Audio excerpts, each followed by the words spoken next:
Hey there. Thanks for listening to the Alive and Well podcast. See, Alive and Well Health seeks to bring about conversation that helps us with true transformation, which really starts from the inside and leads out. We touch on a variety of topics that cover health, wellness, fitness, and rehab. But more than just information, I want to share stories from everyday people who don't have everything in life figured out, but they are passionate to get better and to help others get better and live in this state of being alive and well. Today I have the privilege to speak with Amy Rasquin, physical therapist and entrepreneur with her own health practice called Mindful Moms Wellness.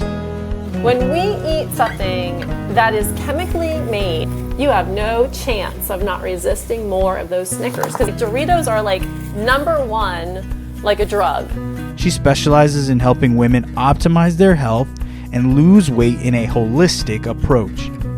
In this part, we discuss her background, what led her to be in the health and fitness industry.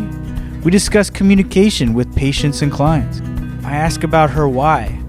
Let's hear what led to Amy's decisions.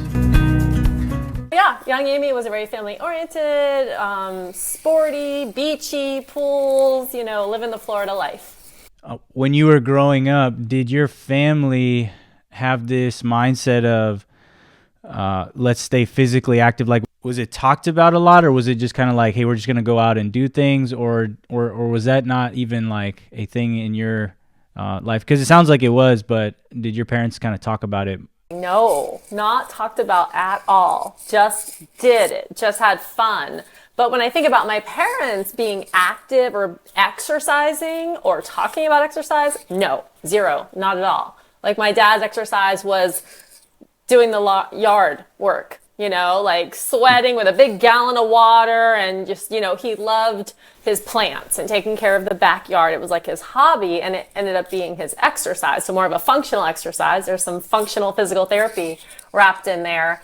And as you asked me, exercise wasn't talked about. Food actually really wasn't talked about much either.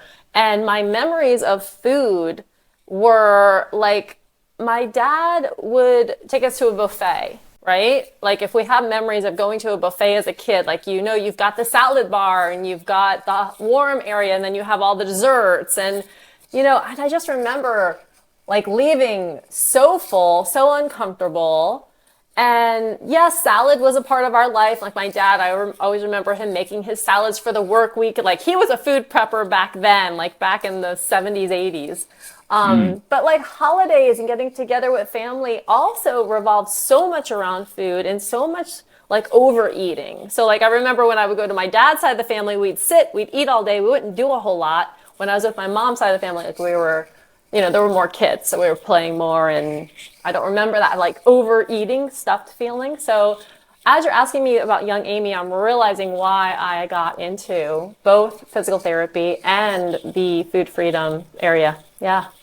It seems like from our past, there's a reason why we do certain things we do today. And I could kind of relate in some of the same, that a lot of my family is or has health problems, and it has shaped some of my mindset to why I'm, one, in the health field, but then two, why therapy maybe appealed to me more than being like a doctor or something like that, where we could push medicine and pills and things. But there's something about being active and having an active lifestyle and helping people get to their functional level of movement or active level of movement that feels better to me, and maybe it does for you too as well.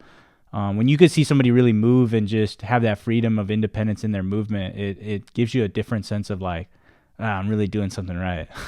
Especially when you can like visually see how they walked in and how they're leaving. That I always loved so much. And that's why I think true rehabilitation hospitals have always been like my absolute favorite, because somebody's coming in from an accident and we are getting them up and out of that chair and back to moving like they did, or just the beginning of it before they get discharged. But there's so much progress in that area of physical therapy, and I think that's why I was drawn so much to that area. Yeah.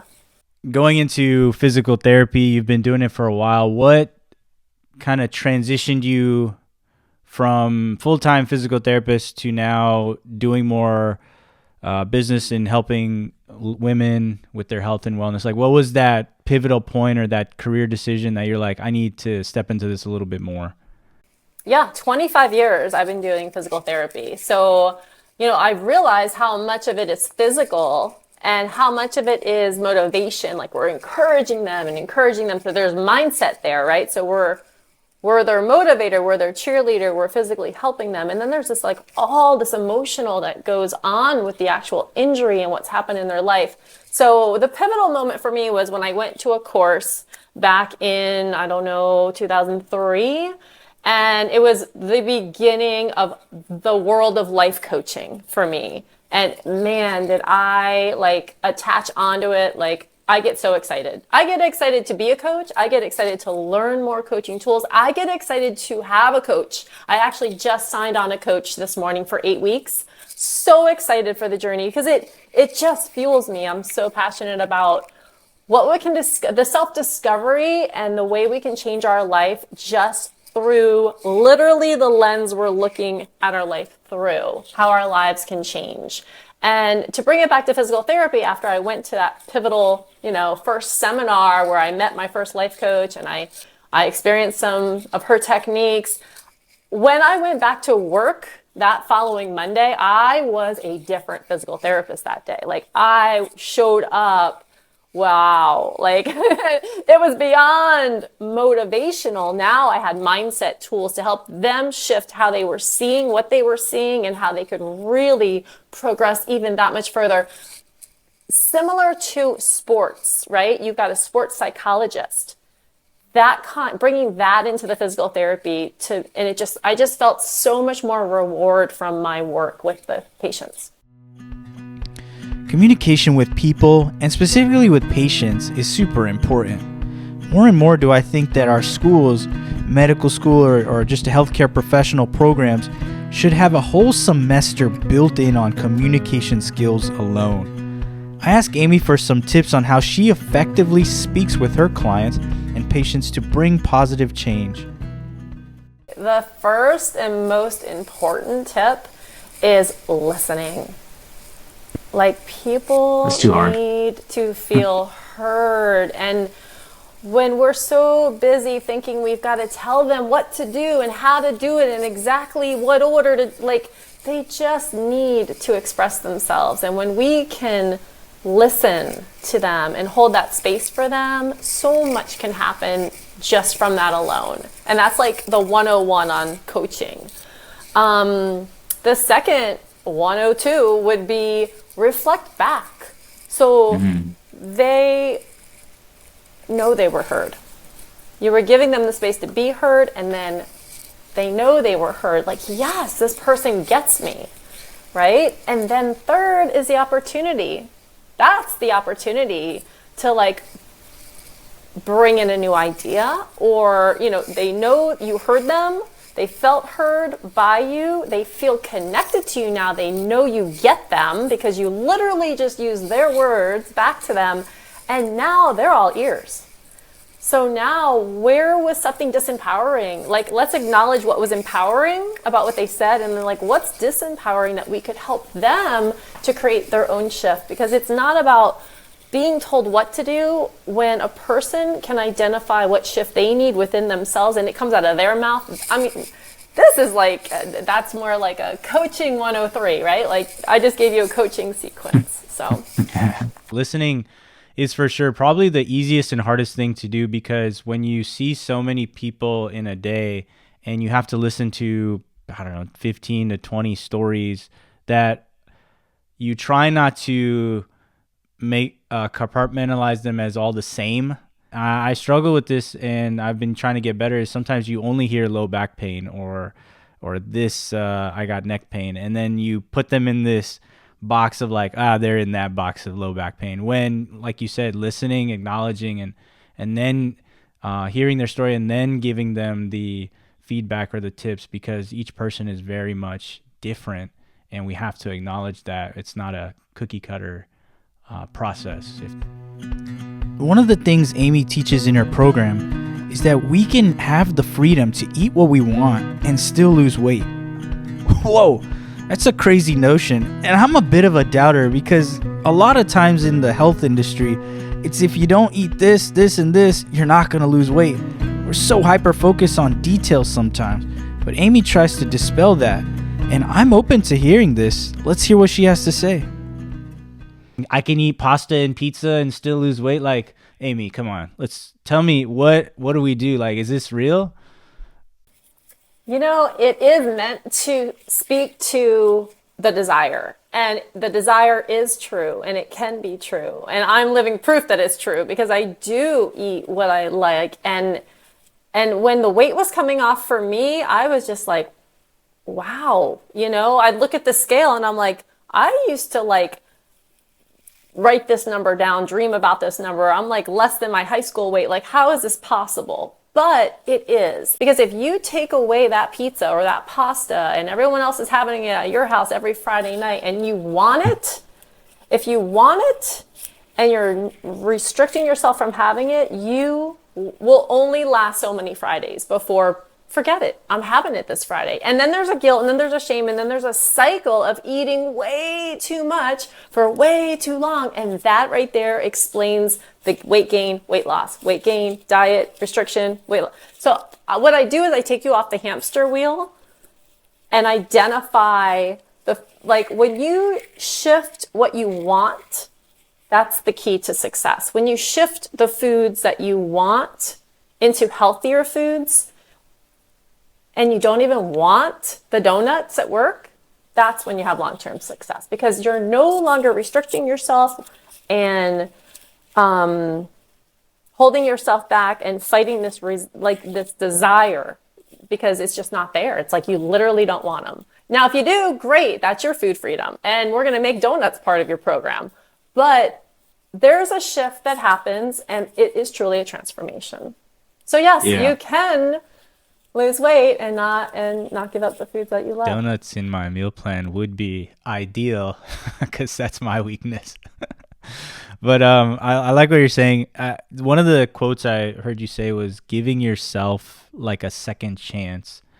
Can you describe what that means in the terms of what you're doing in your business and maybe just in life in general? Like, how does that, I liked how you said that. And so can you explain that a little bit? This is where it comes down to the deeper awareness of the emotions that are going on. So when someone's on that vicious cycle of restricting themselves, counting their calories, not eating this, not eating that, it's only going to last so long. And then when they get off track is a common phrase. I fell off the wagon, common phrase. What goes along with that? So identifying those emotions. And when I say give yourself a second chance, I'm referring to, you see that guilt? It's, like, how can we live without that guilt? Let's, give ourselves grace, give ourselves a second chance, allow, okay, this happened, and what can we do now? And when people go long periods of time of gaining weight, it's because they stayed off track or fell off the wagon for so long because they were in guilt and shame about it for so long, they gave up on themselves. So the sooner we can give ourselves a second chance, the sooner we can go, okay, that happened and I'm back on it. And also not being back on it like so hard and so difficult that it's not sustainable. So it's about creating that sustainability. Creating this change in our inner being or like our identity is not wrapped around food or just a different thought process through it. Because I think that is a big deal of why people struggle with weight loss is we fall into this like trap of where it's just a goal and it's not our identity. And one of the things that I wanted to ask you about is just how maybe you had some struggles or how you kind of conquered through that, and then how our audience can kind of shift their mindset to more of that kind of thinking instead of, hey, it's just a goal of losing 20 pounds or 30 pounds, something like that. Like just in your question alone, if they can separate the goal of I'm going to a wedding, I'm going to a class reunion, I'm not going unless I lose 10, 20 pounds and fit in this dress, and all that pressure to succeed, and then it's over, and then guess what? They gain it right back. And then some. That's always a cycle. And then some, 10 more pounds. So it's learning how to shift that identity, that mindset. I always say the glasses we're looking through, if we're looking through the glasses of losing weight for something and we have a goal, we'll meet the short-term goal, possibly, right? Depending on how driven the person is. And then what will happen then? Versus changing the identity where it's a long-term, this is the new you, this is your new identity, this is how you operate, you're a healthy person and you feel amazing because you're making decisions that are in alignment with the results that you want of being able to be active, go hiking, go biking, like whatever your passion is. Yeah.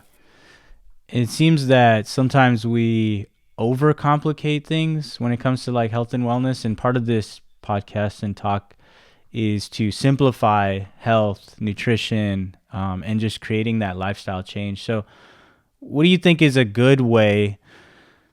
And in my mind, this is where the question stems from. Every year we start out January 1st as like the day that we are gonna, new year, new me kind of thing, right? So I think we wait too long. Amy, like, tell us, what can we do today that is like so simple that could start us on that journey of like a mindset or an identity of health and wellness? Absolutely. The one simple thing is... Whoa. Yo, let's stop here. Chances are you might have zoned out. This ends part 1. If you want to know what Amy's keys are to success in your health and wellness journey, join me in part 2. This podcast is meant to be different. We're not going to be passive consumers of information, but we're going to be active and intentional in our health and wellness journey.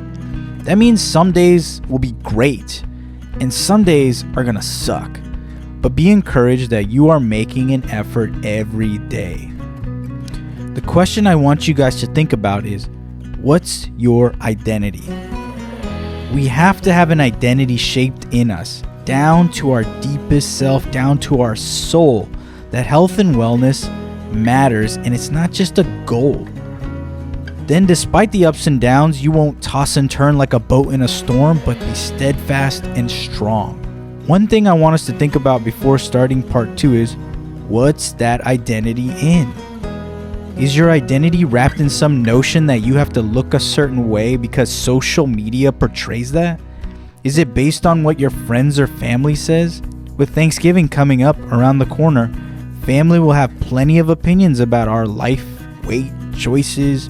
Get ready, get ready, get ready. Is your health journey always just some goal of losing 20 pounds and then I will be happy? If I lift this much weight, run this fast, beat that team or that guy, then I will feel accomplished? Competition is not inherently bad, but envy can be. Think about that. Or is your identity in the pursuit? See, this is a tricky thought. On one hand, we have to live with ourselves and the effort we put in each day. And on the other hand, we can become lazy and think to ourselves, hey, I'm working on me. But in reality, you probably are not. And just saying that line sounds good to others so they don't judge you. Like some will say, we're all on a path. But this really dismisses the opportunity for accountability from the people in your life because you're scared or you don't want it. Maybe you agree or disagree with me in this. I welcome the discussion. Drop a comment below. Hopefully you think about your identity, and hopefully this brings you one step closer to living a life alive and well.